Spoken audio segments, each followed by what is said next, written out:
"I'm sorry, but we can't just hand out cash to anyone who walks in," bank manager Jessica Keller said, her voice dripping with condescension as she pushed the black woman's withdrawal slip back across the counter, "especially not amounts like this." Those words echoed through the marble lobby of Meridian Financial's flagship branch as a circle of staff had formed. One young woman leaned over to her colleague, whispering just loud enough to be heard, "Yeah, right. She doesn't even look like she has that kind of money." Laughter rippled through the group as Angela, the undercover black CEO, stood there intact, but humiliation growing by the second. What these employees didn't know was about to change everything about their careers, their lives, and this bank forever. When the woman they thought was not deserving to withdraw her own money revealed who she really was. Have you ever been judged before someone even knew your name or who you are? This story gives the most satisfying example of instant karma you'll see this year. If you believe everyone should be treated fairly and respected no matter what their skin color is, comment "Respect First" in the comment section and hit the subscribe button now. This story began when an elegant black woman stood calmly at the counter, her posture straight, her expression composed despite being surrounded by bank staff whose faces ranged from dismissive to openly mocking. This was Angela Freeman, though none of the employees recognized her. 25 years before that humiliating moment in the bank lobby, Angela Freeman stood behind a different counter, wearing a pressed uniform and a name tag that read teller trainee. Her journey from that first position to the executive suite is nothing short of extraordinary. Angela didn't come from money or connections. What she had was determination, intelligence, and an unwavering work ethic that propelled her through the ranks of Meridian Financial. From teller to loan officer, from branch manager to regional director, Angela mastered every role she took on. Along the way, she earned her MBA from Harvard, led record-breaking quarters in 3 different divisions, and developed a reputation as the problem solver who could turn around struggling branches. When she reached the C-suite as Chief Operations Officer 5 years ago, many thought she had hit the glass ceiling. They were wrong. 3 months ago, when Meridian's CEO announced his retirement, the board of directors found themselves at a crossroads. Despite Angela's impeccable credentials and 2 decades of loyal service, several board members expressed concerns about her readiness to lead. In private meetings, these concerns seemed to focus less on her qualifications and more on whether major clients would be comfortable with her black skin as the face of the company. After a contentious vote, Angela Freeman became the first black woman to lead Meridian Financial. Her acceptance speech was gracious but pointed. "I will ensure that every client, every employee, and every community we serve experiences the same level of respect and excellence, no exceptions." These were not empty words. Behind closed doors, Angela had been tracking a disturbing pattern of customer complaints. While overall satisfaction scores looked good, digging deeper revealed significant disparities in service quality for certain branches and certain demographics. The numbers told a troubling story that the previous leadership had buried. Rather than relying on reports and second-hand accounts, Angela decided to see for herself. The undercover boss approach wasn't just a gimmick. It was the only way to experience the unfiltered reality her customers faced. The flagship branch downtown was managed by Jessica Keller, a 15-year veteran with an impressive record on paper. Her numbers were exceptional, showing high transaction volumes and excellent new account generation. But Angela had noticed something in the raw data. While formal complaints were few, customer exit interviews told a different story. People were leaving, especially customers of color, citing poor service and feeling unwelcome. When pressed, most wouldn't elaborate, simply taking their business elsewhere. It was 9:15 a.m. on a Tuesday when Angela Freeman walked through the revolving doors of Meridian Financial's flagship branch. She had deliberately chosen modest attire, a simple navy hoodie, dark slacks, and a face cap. Her natural hair was styled conservatively, and her makeup was understated. She carried a well-maintained but not designer purse. To anyone looking, she appeared to be a casual, middle-class woman, not the CEO of the entire institution. Angela took a seat in the waiting area, ostensibly checking her phone, but actually observing the customer service dynamics unfolding around her. What she witnessed in those first 15 minutes was more revealing than 1,000 customer surveys. A white businessman in an expensive suit approached the entrance, and before he even reached the counter, a staff member intercepted him with a smile, saying, "Good morning, sir. How can we help you today?" The man was escorted directly to a desk, bypassing the line entirely. Minutes later, an elderly Asian couple entered. They were directed to take a number and wait, with no smile, no warmth, just a pointing finger toward the seating area. A young white woman in casual clothes approached the quick service counter, and the teller chatted amicably with her. Asking about her weekend plans, the transaction completed in under 2 minutes. Then, a Hispanic man in janitor work clothes stepped up to the same counter. Suddenly, there were additional questions, requests for multiple forms of ID, and a suspicious once over from the teller. His simple check cashing took nearly 10 minutes. Angela watched this pattern repeat itself 6 more times before she finally approached the counter herself. By then, she had been waiting for 37 minutes, despite the branch being only moderately busy. 3 white customers who arrived after her had already been served. When Angela finally reached Teller Beth's window, the young woman's smile faltered. "How can I help you?" she asked, her tone noticeably cooler than it had been with the previous customer. "I'd like to make a withdrawal, please," Angela said, sliding her ID and withdrawal slip across the counter for the amount of $15,000. Beth's eyes widened slightly.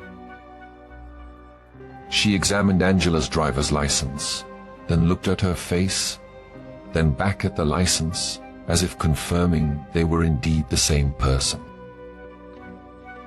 "This is a large amount," she said, her voice rising just enough to catch the attention of her colleague at the next window.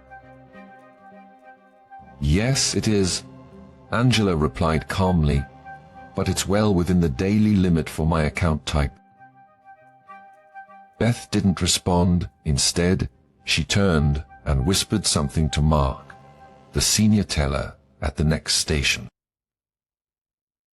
Mark glanced over, nodded, and then walked over, positioning himself directly behind Beth so he towered over the counter. "Is there a problem here?" he asked loudly, not directed at Beth, but at Angela. Heads turned throughout the lobby as other customers stared, and an older woman clutched her purse tighter.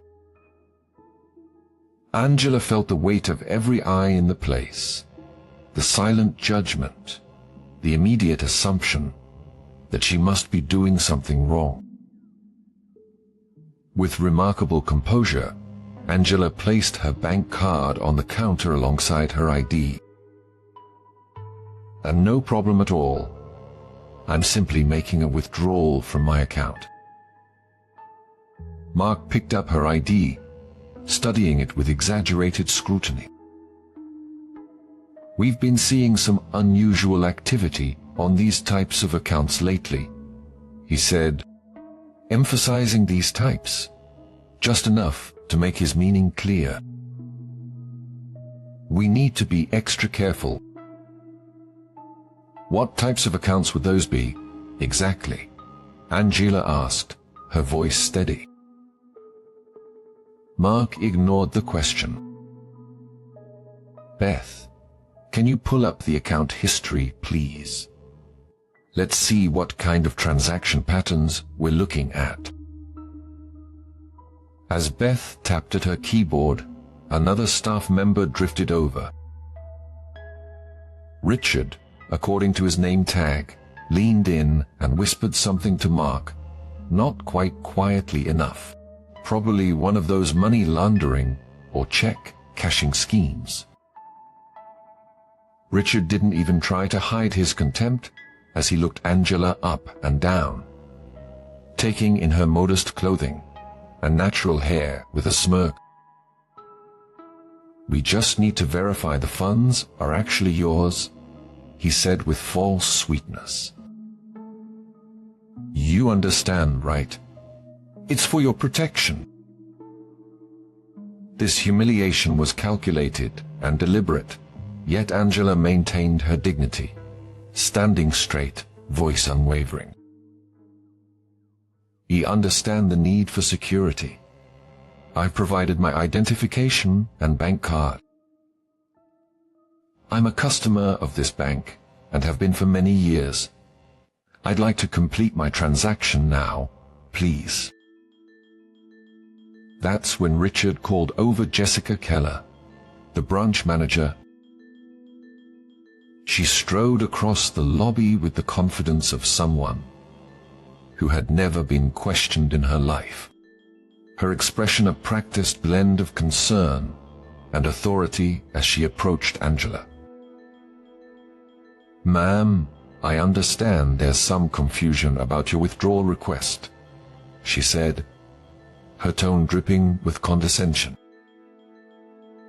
She didn't introduce herself, didn't ask for Angela's name, just immediately assumed a position of authority over her.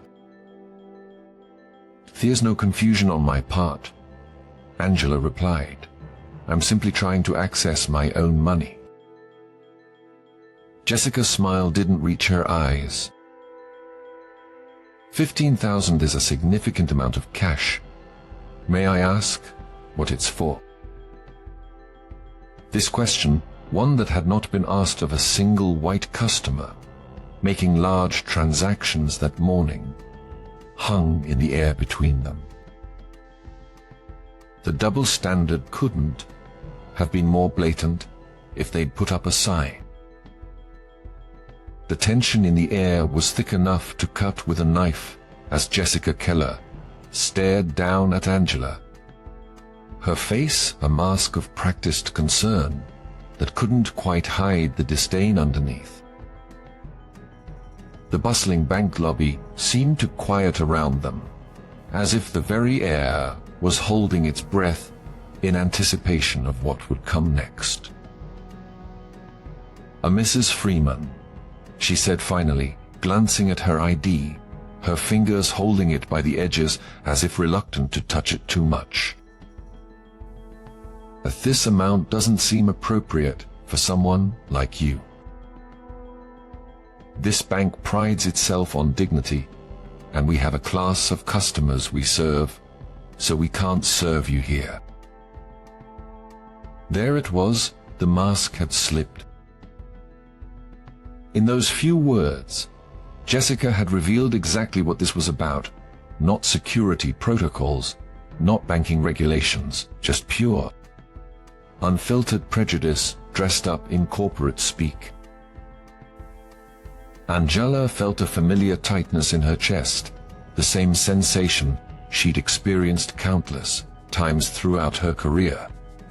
That moment when someone underestimates you, dismisses you, reduces your entire existence to a stereotype. Behind Jessica, the staff exchanged knowing glances. Beth looked down, seemingly uncomfortable, her hands fidgeting with a stack of deposit slips that didn't need straightening. Her body language screamed discomfort, but her silence made her complicit all the same. Mark and Richard didn't bother hiding their amusement. Richard actually snickered, covering his mouth with his hand in a poor attempt to conceal his laughter. "I'm curious," Richard chimed in, leaning against the counter with newfound confidence, now that his boss was backing him up. His voice carried deliberately, ensuring nearby customers could hear. "Did you come into some money recently? A settlement, perhaps? Or maybe an inheritance? Or maybe you laundered the money?" The implication was crystal clear in their minds. There was simply no legitimate way a black woman could have access to this kind of money. It had to be some kind of windfall, some stroke of luck, rather than hard work, intelligence, and determination. A young white mother with 2 children had paused her transaction at the next window, openly watching the scene unfolding. She pulled her children closer, whispering something in their ears, teaching them perhaps unconsciously to view Angela as someone suspicious, someone who didn't belong. Angela took a deep breath, her composure remarkable given the circumstances. Not a hint of the rage she must have felt showed on her face.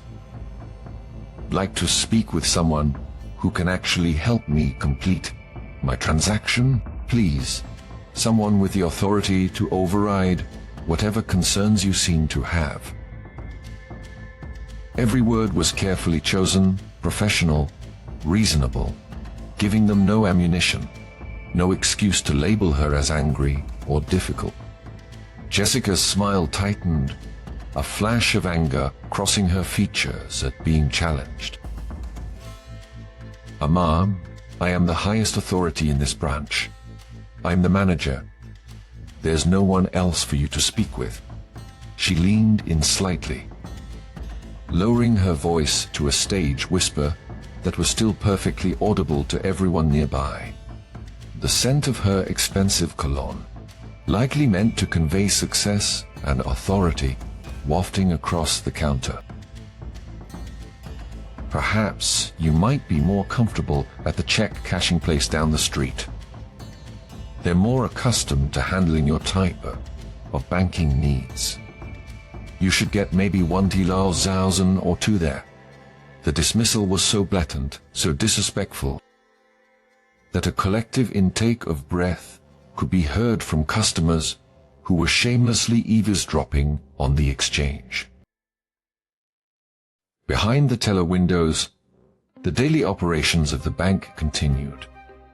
The cash counting machines whirred quietly in the background, and the security cameras mounted in each corner recorded everything. every expression, every word, every microaggression playing out in high-definition detail. Angela glanced up at one of those cameras, a flicker of something, perhaps knowledge, crossing her face so briefly that no one noticed. Without another word to Jessica, Angela reached into her purse, a modest leather bag that had been a gift from her team when she was promoted to COO, and pulled out her phone. "Excuse me for a moment," she said, stepping slightly away from the counter while still remaining in full view of everyone. As she dialed, Richard nudged Mark, both of them watching with smirks on their faces. Richard whispered something that made Mark stifle a laugh. Beth, the teller who had first assisted Angela, kept her eyes down. But her discomfort was palpable in the rigid set of her shoulders. Another customer, an older black man in a postal worker's uniform, watched the scene with a resigned expression that spoke volumes. This wasn't surprising to him. This was Tuesday. This was banking while black. "Yes, hello." Angela spoke into the phone, her voice taking on an even more professional tone than before. "This is Angela Freeman calling." Richard mimicked her posture exaggeratedly, standing up straight with his nose in the air, mouthing Angela Freeman calling to Mark, who stifled a laugh. Richard's performance was for the benefit of the entire staff, a show of dominance, of belonging, at Angela's expense.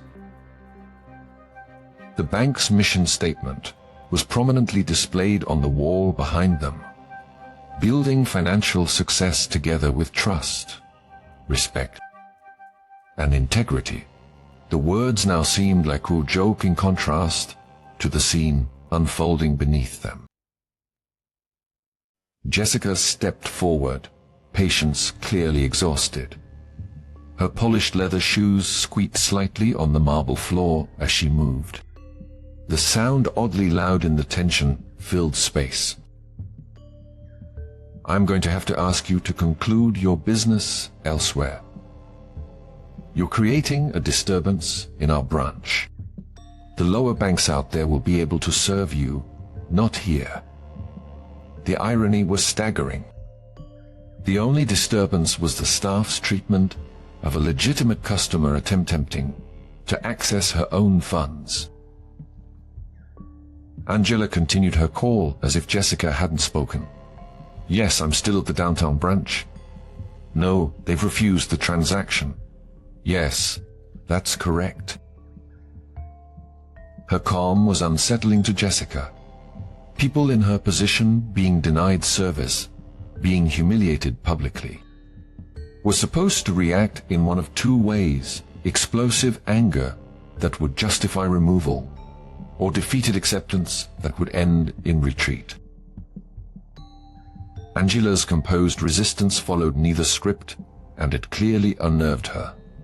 "Mom," Jessica's voice rose, the veneer of professionalism cracking further. "If you don't leave the premises immediately, I'll be forced to call security." Angela turned slightly away from her, still speaking clearly into the phone. The bank's large wall clock ticked loudly, marking each second of the standoff. It was 10:17 a.m., a time that would be recorded in numerous termination documents in the hours to come. Jessica signaled to Mark, who reached for the security phone extension. The situation was escalating by the second. Other employees had stopped what they were doing to watch, sensing that something significant was unfolding. That's when Angela turned away from Jessica and spoke her final words into the phone, words that would change everything in the next few moments. "Diane, I need you in the downtown branch now." The name hit Jessica like a physical blow. Diane, as in Diane Porter, head of operations for the entire bank. Angela knew her. Angela had her direct number. A flicker of uncertainty crossed Jessica's face, the first crack in her confident facade. Who was this woman, really? How did she have direct access to one of the most senior executives in the company? The question lingered in her mind for only a moment before her arrogance reasserted itself. Probably just name-dropping, she thought. A bluff. People like her always try to intimidate with claims of knowing important people. Hit the subscribe and like button if you support Angela, the undercover boss in this story. In the headquarter branch, the executive suite of Meridian Financial suddenly burst into activity. Diane Porter stood bolt upright at her desk, her face draining of color as she recognized the voice on the other end of the line and realized who was calling her. Diane had worked alongside Angela for over a decade. They had broken countless glass ceilings together, navigated the treacherous waters of corporate finance as women of color, supported each other through personal and professional challenges. Get me every customer complaint from the downtown branch for the past year, she barked at her assistant. Assistants scattered as she grabbed her tablet and security badge, her designer heels echoing sharply on the marble floor as she rushed toward the executive elevator, the one that could take her directly to the lobby without stopping. In the adjacent conference room, board members who had been reviewing quarterly projections found them suddenly interrupted as security feeds from the downtown branch were pulled up on the main screen. "What's happening?" asked Jonathan Prescott, the chairman of the board, as technicians scrambled to enhance the audio. "You need to see this, sir," replied the head of security, his expression grim. The color drained from Prescott's face as he recognized the woman being mistreated by their staff. That's Angela Freeman," stammered another board member. "That's our CEO. Yes," the security director confirmed, "and this has apparently been going on for 17 minutes already." On screen, they could see it all unfolding in real time. The board watched in stunned silence as their CEO was treated with contempt in her own bank. "Record everything," Prescott ordered, his voice tight with barely controlled fury. "Every second, every word, and get legal up here immediately." Back in the bank lobby, the temperature seemed to drop several degrees as Jessica began to realize that something was very, very wrong. The confidence drained from her face, replaced by the first flickers of uncertainty. Unknown to her and her staff, the security cameras had also captured their treatment of other customers throughout the morning, the pattern of discrimination that Angela had witnessed firsthand. Every interaction, every disparate treatment, every preferential service was now preserved as evidence. The same system designed to protect the bank from external threats was about to expose the threat that had been inside all along. Angela Freeman stood perfectly still, phone now returned to her purse, watching as the realization slowly dawned on Jessica Keller's face that she might have just made the biggest mistake of her career. On the 21st floor of Meridian Financial's headquarters, chaos had erupted in the executive suite, the normally quiet observation room, where security feeds from all branches were monitored, had transformed into a war room in a matter of minutes. Pull up every angle we have, Diane Porter commanded, her voice tight with controlled fury. The head of operations stood ramrod, straight in her tailored navy suit, her usual composed demeanor replaced by an intensity that had her staff moving with unprecedented urgency. You want audio, I want facial recognition, I want timestamps on everything. The security team scrambled to comply with her directives, fingers flying across keyboards as they pulled up multiple camera views of the downtown branch lobby. Screens filled with different angles of the same humiliating scene. Angela Freeman, their CEO, being treated like a criminal in her own institution.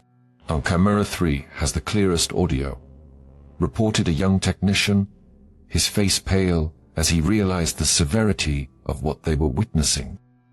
And we have continuous footage from the moment she entered the branch at 9:15 a.m. In the adjacent boardroom, 3 board members who had been in a quarterly planning meeting watched in stunned silence as the security feeds populated the wall-sized screens. They could see everything: the smirks, the eye rolls, the blatant disrespect, the different treatment of customers based solely on appearance. The pattern was undeniable, and it was playing out in real time before their eyes. "Yes," replied Jonathan Prescott, the board chairman, his expression grim beneath his silver hair. "That's our CEO." The audio feed kicked in just as Jessica Keller was saying, "These check cashing places are really better equipped for your needs." Her voice, dripping with condescension, filled the boardroom. This wasn't just bad customer service. This wasn't just rudeness. This was the systematic discrimination they had all convinced themselves didn't exist in their institution. "This is happening in our flagship branch," whispered Catherine Reynolds, the 3rd board member present. She didn't need to finish the question. The implication hung in the air. How many other customers faced this treatment daily? How many had simply walked away, taking their business elsewhere, never filing complaints, never escalating to management? "Get me everything we have on Jessica Keller," Diane barked at her assistant while gathering her tablet and security badge. Employment history, performance reviews, customer complaints, everything, and call legal. Tell them to meet me downstairs in 15 minutes. As she rushed toward the elevator, Diane scrolled through her tablet, pulling up branch analytics. The downtown branch's performance metrics filled the screen, impressive at first glance. Top tier new account generation, strong loan origination numbers, excellent deposit growth. But when she applied filters to disaggregate the data by customer demographics, the true picture emerged. The patterns were undeniable, hidden in plain sight within their own data. Jessica's branch had the highest account rejection rate for minority applicants, the lowest rate of loan approvals for black business owners, and a customer attrition rate among people of color that was triple the bank's average. How had they missed this? Or had they simply chosen not to see? Back in the branch lobby, tensions were escalating by the second. Jessica had summoned the security guard, a young man named Thomas, who looked deeply uncomfortable with the situation. Barely 25, new to the job, and clearly unprepared for the moral complexity of what he was being asked to do. "I need this woman escorted from the premises," Jessica instructed, not looking at Angela, as if she were an object rather than a person. Her voice carried the absolute certainty of someone who had never had her authority questioned within these walls. She's creating a disturbance and refusing to leave after being denied service. The security guard hesitated, clearly sensing something wasn't right about the situation. His gaze flickered between Jessica, his technical superior, and Angela, whose composure stood in stark contrast to the manager's growing agitation. "Sir," Angela said calmly to the guard, "you have every right to be here. I'm a customer of this bank attempting to access my own funds. I have provided all required identification and have broken no rules or laws." Thomas, the security guard, shifted his weight from one foot to another, clearly conflicted.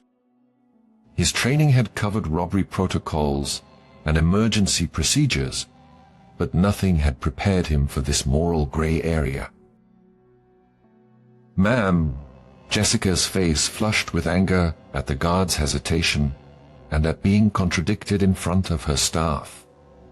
"This is a private business, and we reserve the right to refuse service to anyone who may be attempting to commit fraud." The accusation hung in the air: fraud, without evidence, without foundation. Jessica had handled one of the most serious allegations possible in a banking environment. Yet, to those watching, the true fraud was becoming increasingly apparent: the fraud of equal service, of meritocracy, of fairness. The staff had formed a literal wall behind Jessica, Mark standing with arms crossed, his security badge twisted backward, so his name wasn't visible. Richard, with a satisfied smirk, twirling a pen between his fingers in a gesture of casual contempt, and even Beth, who had seemed uncomfortable earlier, now standing in solidarity with her colleagues, though her eyes remained fixed on the floor. The message was clear. It was all of them against Angela. A unified front of institutional power aligned against a single customer whose only crime was expecting to be treated with basic dignity. Other customers in the branch had taken notice of the confrontation. Some pretended to focus on their own transactions, eyes darting occasionally toward the scene. Others watched openly, their expressions ranging from discomfort to prurient interest in the unfolding drama. A middle-aged white man who had been waiting in line stepped forward, inserting himself into the situation with the confidence of someone who had never questioned his right to occupy any space. "Listen, lady, some of us have real banking to do today," he said, gesturing impatiently. "If you're not going to leave, at least stop causing trouble for everybody else." The irony was painful. Angela thought of the countless meetings where she had emphasized customer experience as the cornerstone of their business model. The training programs she had championed, the inclusion initiatives she had funded, all seemingly worthless in the face of deeply ingrained biases that no corporate memo could eradicate. Rather than argue, Angela quietly raised her phone and continued documenting the escalating situation. She recorded the staff's expressions, the security guard's discomfort, the customer's intervention, all of it preserved with crystal clarity. Each second of footage was another nail in the coffin of careers built on discrimination. Jessica noticed the recording, and her expression darkened further. The vein in her temple throbbed visibly as she struggled to maintain control of a situation that was rapidly slipping through her fingers.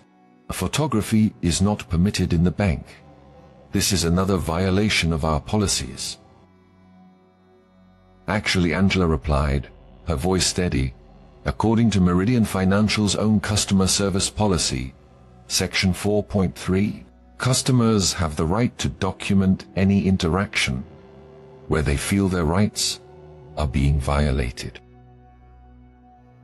The specificity of her knowledge caught Jessica off guard, but only momentarily. Behind her eyes, questions were beginning to form. Who was this woman, really? How did she know company policies in such detail? How did she have Diane Porter's direct number? But rather than consider these questions, rather than pause to reassess the situation, Jessica's face twisted into an ugly sneer as she turned to the staff and security guard. "This is exactly what I'm talking about," she said loudly enough for everyone in the lobby to hear. "These people are always trying to game the system. They come in here thinking they know the rules better than we do, looking for any loophole to exploit." The mask had dropped completely now. No more pretense of security concerns or banking protocols. Just naked prejudice on full display. Captured forever on the bank's own security system and Angela's phone. Customers were either watching in morbid fascination or pointedly looking away, pretending not to notice the spectacle unfolding before them. Even a few of the staff members were beginning to shift uncomfortably as Jessica's behavior grew increasingly erratic. The veneer of professionalism cracking to reveal the prejudice beneath. Richard, whose mockery had been so open earlier, now darted uncertain glances at his manager. This was going further than he had expected, crossing lines that even he recognized shouldn't be crossed in a professional environment. Beth, the teller who had first assisted Angela, looked physically ill, her complexion ashen as she witnessed the escalation of what had begun as a routine transaction. She had followed procedure, called her manager as required for large withdrawals. But this public humiliation of a customer wasn't what she had signed up for. Only Mark remained steadfast in his support of Jessica, his crossed arms and rigid stance a physical manifestation of the institutional barriers Angela had faced throughout her career. Through it all, Angela Freeman stood perfectly still at the center of this storm, her dignity intact, waiting.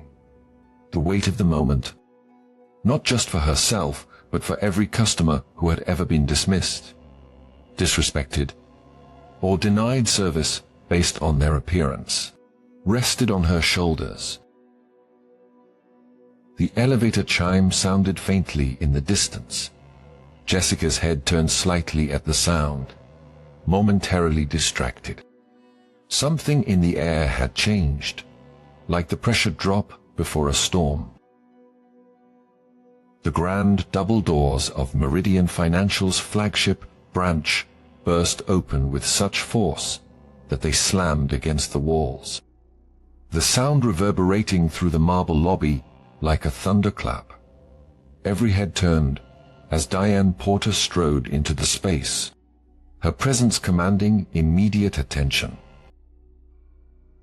The head of operations, second in command of the entire corporation, moved with the focused intensity of someone about to extinguish a fire. "Stop this immediately." Her voice carried the weight of absolute authority, not a request, not a suggestion, a command that froze everyone in place. Jessica Keller's expression shifted from irritation to confusion as she recognized the executive. In the 15 years she'd managed this branch, Diane Porter had visited perhaps 3 times, always scheduled weeks in advance, always with a formal agenda. Her unexpected appearance, the fury evident in her stride, triggered the first real flicker of fear in her eyes. The staff, who had formed a wall of solidarity behind Jessica just moments ago, suddenly found themselves uncertain. Richard's smirk vanished. Mark's crossed arms dropped to his sides. Beth looked as though she might faint, the color draining from her face entirely. Jessica attempted to regain control of the situation, smoothing her hair as she stepped forward with a practiced customer service smile. "Miss Porter, what an unexpected pleasure. Is there something? Do you have any idea who this is?" Diane cut her off, gesturing toward Angela, who remained perfectly composed amidst the chaos. The question hung in the air, heavy with implication. Jessica glanced at Angela, then back at Diane, confusion giving way to the first inkling of dread. Her mind raced through possibilities. Was she a friend of Diane's, a relative of a board member, a banking regulator, a potential high net worth client they'd been trying to court? The other customers in the branch had stopped all pretense of conducting their own business. Some had phones out, recording the confrontation. An elderly woman who had witnessed the entire ordeal nodded in satisfaction, as if justice was finally being served. Thomas, the security guard, took a deliberate step back from Jessica, instinctively distancing himself from what he now recognized as the wrong side of history. Diane approached Angela, her entire demeanor transforming as she did. The righteous anger she had directed at Jessica gave way to profound respect as she addressed the woman who had been treated so shamefully. "I am so deeply sorry you experienced this, especially here," she said, her voice carrying throughout the silent lobby. Then she turned back to face the staff, her expression hardening once more. "This," she announced, her voice ringing with authority, "is Angela Freeman, the CEO of Meridian Financial, your boss." The words landed like physical blows. Jessica staggered backward as if struck. Richard's hand flew to his mouth, his eyes widening in horror as the realization of what he had done, who he had mocked, sank in. Mark's face drained of all color, his Adam's apple bobbing as he swallowed repeatedly. Beth began to tremble visibly, tears welling in her eyes. 3 months earlier, in the grand ballroom of the city's most prestigious hotel, Angela Freeman had stood on a stage beneath crystal chandeliers and accepted the ceremonial key to Meridian Financial. The room had been filled with dignitaries, financial leaders, and press, all witnesses to a historic moment as she became the first black woman to lead a top 10 national bank. Jessica Keller had watched the ceremony on the live stream during a staff meeting.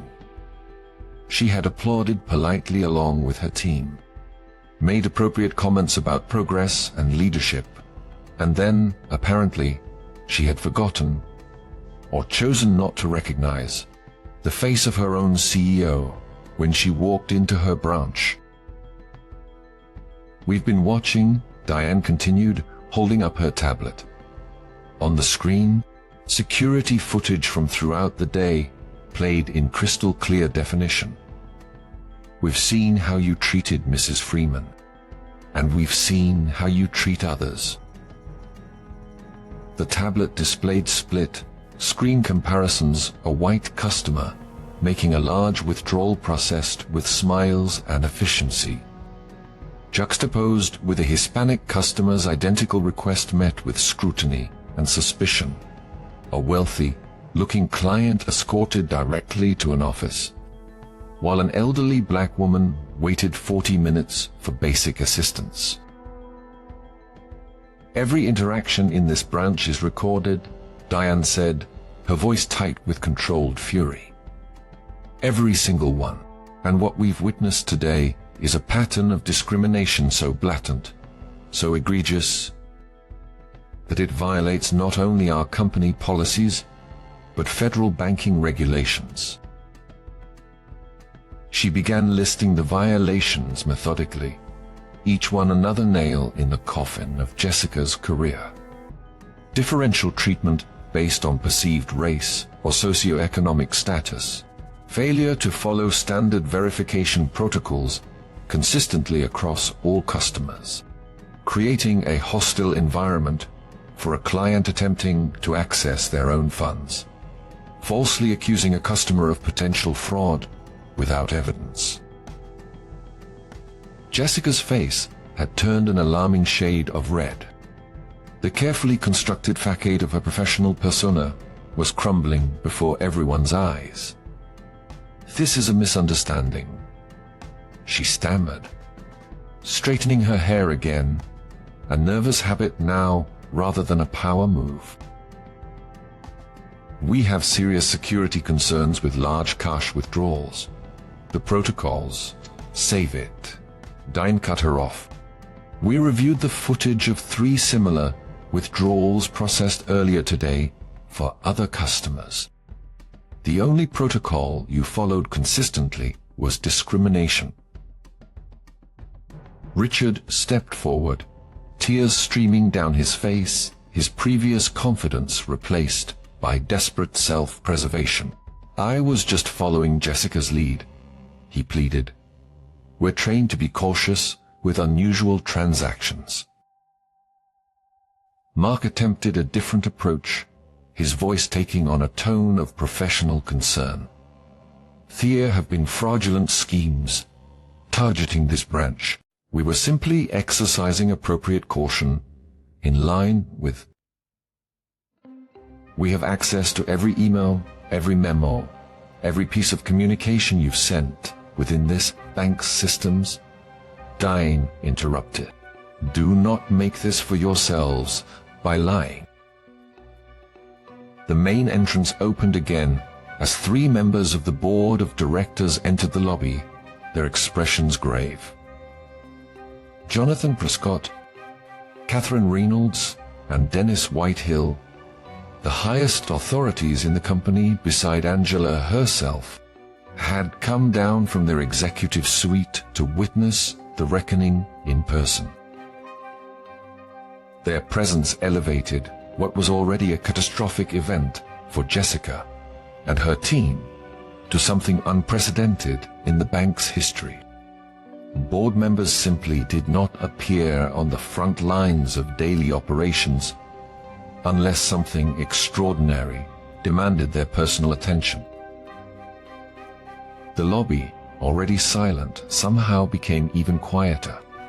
Customers watched wide-eyed as the most powerful people in the organization formed a semicircle around Angela.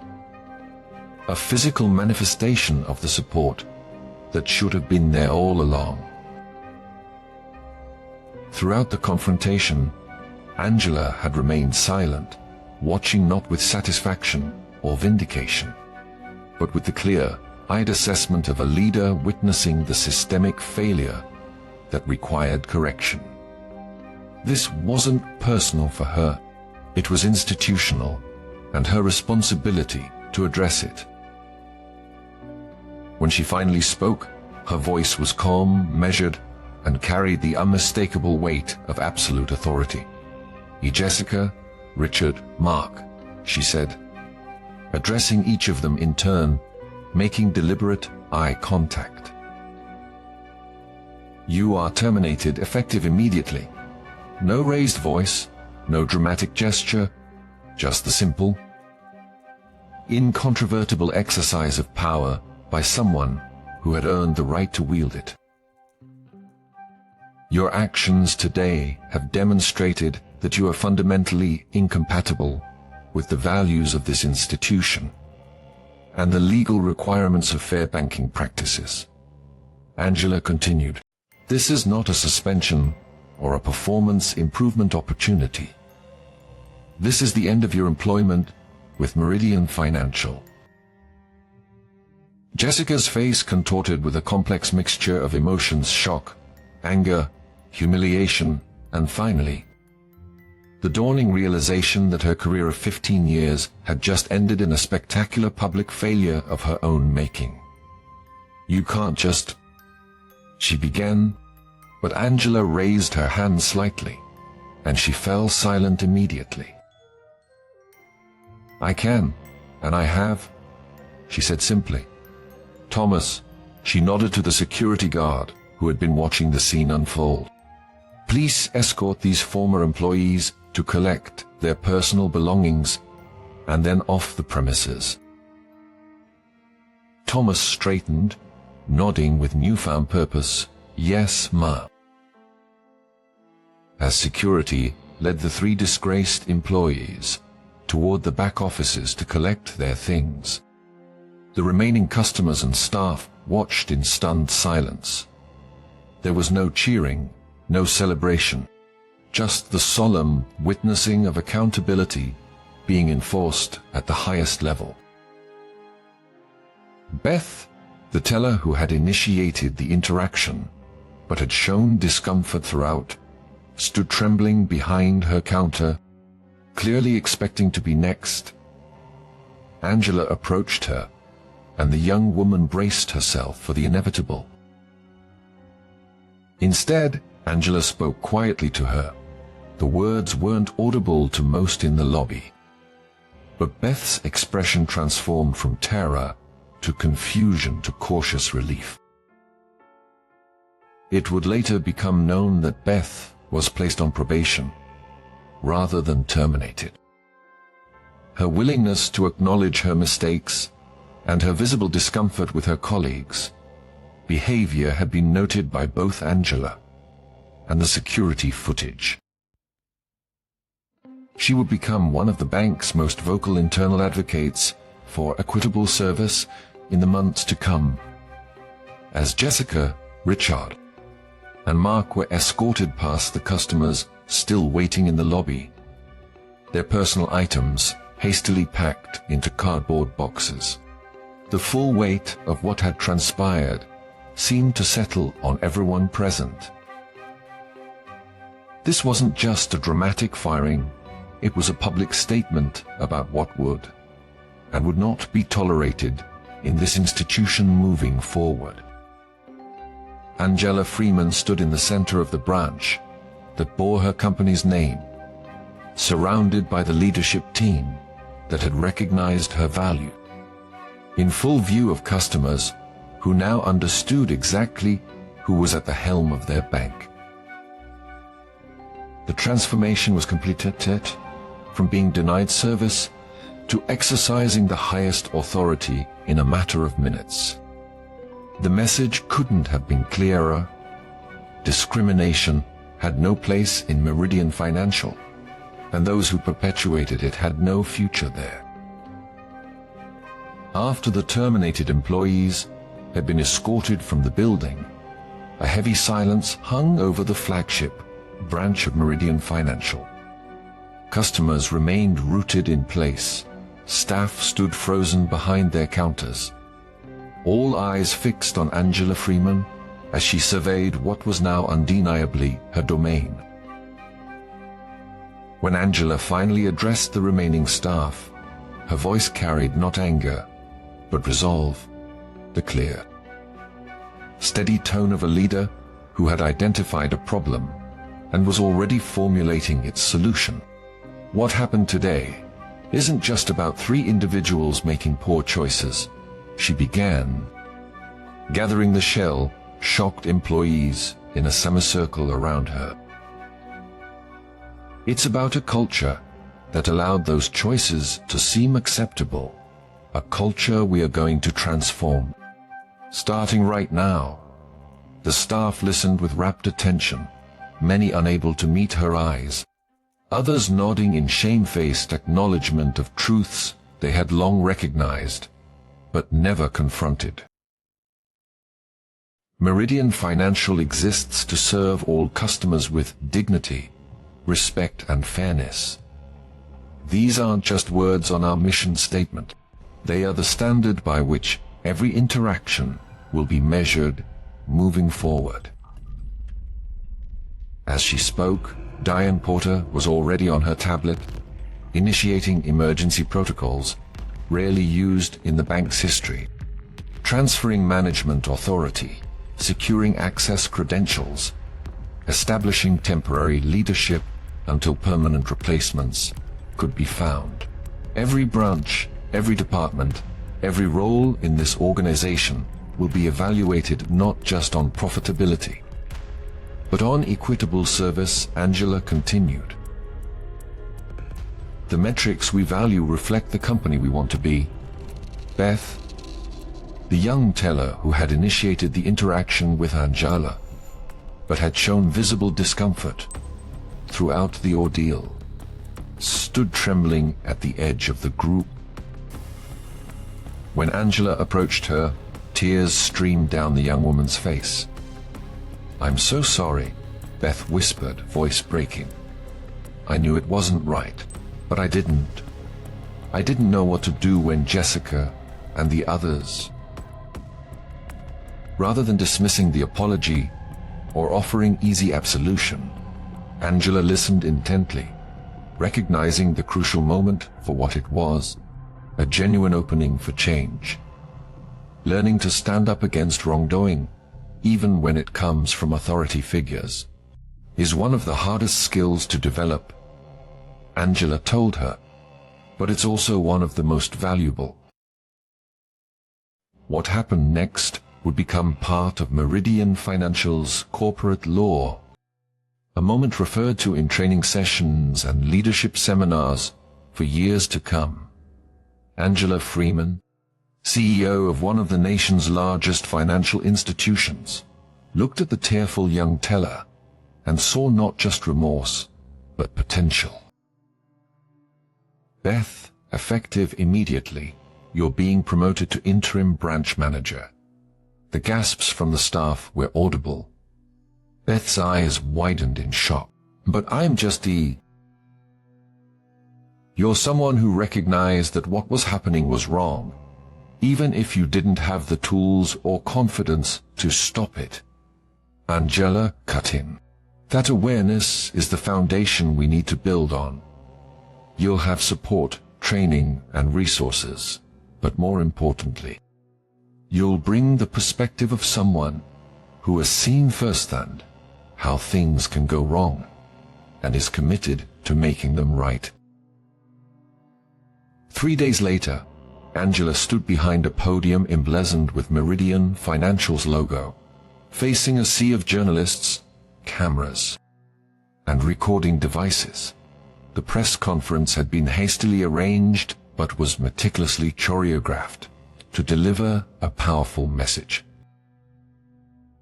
"Today, Meridian Financial is announcing our new equitable banking initiative," Angela stated, her professional attire and commanding presence a stark contrast to the modest clothing she had worn during her undercover visit. "This comprehensive program represents an investment of our $50 million in anti-discrimination training, community outreach, and internal accountability systems." The board members flanked her on the stage, their unified presence a public demonstration of institutional commitment. What the journalists didn't know was how contentious the emergency board meeting had been, with several members initially balking at the scale of investment and the public admission of fault it represented. It had taken Angela laying out the legal, financial, and reputational risks of inaction, along with the security footage from the branch, to bring the holdouts around. Now they stood beside her, at least outwardly committed to the transformation she envisioned. A banking discrimination isn't just morally wrong, it's bad business, Angela continued, her words echoing through the conference hall. "When we fail to serve all communities equitably, we leave talent undeveloped, businesses unfunded, and potential unrealized." the cameras panned across the diverse group of individuals seated in the front row. Former customers of Meridian who had experienced discrimination firsthand and had agreed to share their stories as part of the initiative. There was Michael Mandel, a successful entrepreneur whose loan application had been denied 3 times despite an impeccable business plan and credit history. Beside him sat Elena Rodriguez, who had been steered away from premium services despite qualifying based on her income, and James Chen, whose attempt to open a business account had been met with excessive documentation requirements not demanded of other clients. These brave individuals, Angela acknowledged them with a gesture, have agreed to serve on our newly established Client Equity Advisory Board, ensuring that lived experiences inform our policies moving forward. The press conference would make national news, not just for the unprecedented admission of discriminatory practices by a major financial institution, but for the concrete, measurable commitments made to address them. In the weeks and months that followed, Angela Freeman became the face of corporate accountability in America. Her unwavering implementation of the promised changes, from revised hiring practices to overhauled performance metrics to community investment programs, demonstrated that her commitment went far beyond damage control. Branch managers found their bonuses tied to equity metrics alongside traditional performance indicators. Anonymous customer experience surveys were disaggregated by demographic data to identify disparities. Training programs were redesigned with input from civil rights organizations and banking regulators. And in every Meridian branch, a new sign appeared inside the teller windows.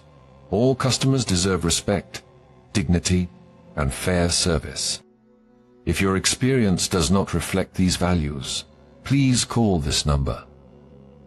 Below was Angela Freeman's direct office line.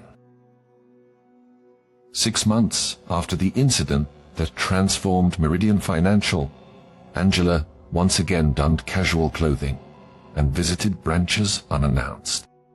But this time, her purpose wasn't to expose discrimination. It was to witness the changes taking root throughout the organization. If you enjoyed the story, hit the like and subscribe button and share it with others, so they can learn from this story too.